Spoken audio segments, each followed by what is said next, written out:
Hi, I'm Paul Battaglia, and this is section 8.9. Now we're nearing the end of chapter 8, and students have seen a variety of series, they've worked with series, even manipulated a few of them. They've done all sorts of tests. But now it's time to actually go back and look at power series from the eye of the geometric series a little bit. So the essential question we would like students to be able to answer at the end of section 8.9 is, how can I use a power series and multiple operations to that power series to maybe construct a new series? So example 1 does a great job of showing students how we need to be mindful of the correct substitution. And I find that in this example, and also something like maybe example 5, if it gets to be a little bit convoluted, it's best to just try and show students maybe a little bit more detail, maybe even more detail than we've shown in the textbook.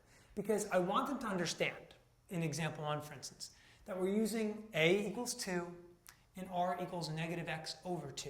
And we need to use these correctly in order to manipulate the series and arrive at the one that we like. Now remember what we're using all along. We're going back to 1 over 1 minus x, or a over 1 minus r.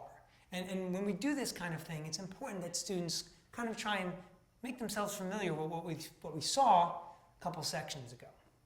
Now, from here, what we need is students to understand that maybe we don't need to use the ratio test to find the interval of convergence anymore. And the reason for that is because since we're dealing with the common ratio of a geometric series, all I need to do is take the absolute value of the quantity I'm using for r and set that less than 1.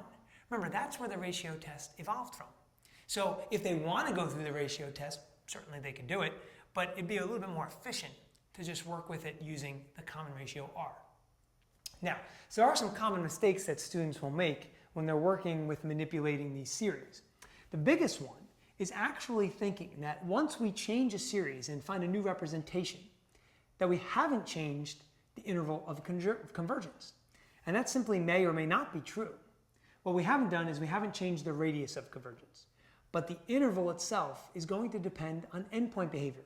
And we saw in section 8.8 how we can work through endpoints and kind of test each one. And that's what students should be doing here as well. Now, we see in example 4, students have to be mindful when they're integrating a series, term by term, to also include the constant of integration, plus c. It's very important that we recognize that. Believe it or not, I actually see a lot of, I'll call it sloppy substitution. So for instance, students should know at this point that the series 1 over 1 minus x is equal to 1 plus x squared plus x cubed, so on and so forth. And then if I ask them what the series should be for 1 over 1 plus x, sometimes they get a little complacent and they say, well, just change all the signs. So 1 minus x squared, so on. But they forget that we actually have to make the correct substitution. We have to put that negative x in for every x and show them that in these cases, only some of the terms will change sign and some of them will remain the same. Now, lastly, we want to talk about how we can structure these problems to make them maybe a little bit more challenging, make students think a little bit more. And certainly what I'd like to do is be specific in my instructions. So the first thing I might do is I might give students a problem and say, okay, here's what I need. Let's say we give you a series. Give me the first 3 terms and the general term of this resulting series after we manipulate it. And if they have trouble with that, I actually like to use some funny symbols. So for instance, let's suppose that we've arrived at a series we'll call f of x. And I ask them to give me the series for x squared times f of x. Now, what they should know is that all they would have to do is term by term multiply each of those terms by x squared. But for some reason, they don't always catch on. But all of a sudden, I draw a smiley face on the board. And I said, well, what if I asked you to find the resulting series of smiley face times f of x? So then I write on the board, okay, first term times smiley face, second term times smiley face, third term times smiley face. And I say, well, what's different about the way I had phrased it before and the way I'm phrasing it now? And then it's easy for them to say, oh, well, you used to have an x squared up there, and now you have a smiley face. And I say, that's exactly right. It's symbolic. So I could have put a heart up there, or a diamond, or a sun, and it would have been the exact same thing.